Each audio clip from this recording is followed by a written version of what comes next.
Hi guys, today we're looking at Betty Winter's home cooking or home baking with Betty Winter's lemon juice.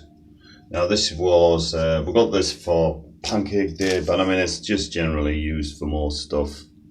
That's what's in it, guys. Let the camera focus in.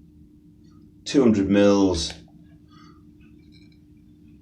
Alright, so let's just open it up.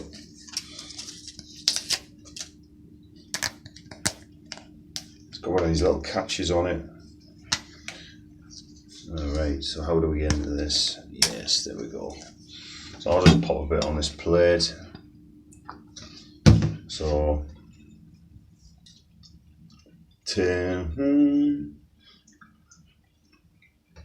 tastes real good.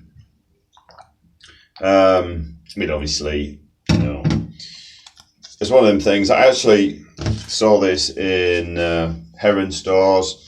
Obviously, I love its look, the way it looks like, you know, a real lemon. It was 39p, but you can get this in a similar one, similar size in Aldi for 27p. So it's kind of like, it's cheaper than buying real lemons. So it's a quick look at that. Would I recommend it? Yeah, if you get this cheap enough, but I think you can get others just as good out there. Probably about 10 pence cheaper, but whatever. Anyway, thanks for watching. Catch you next one.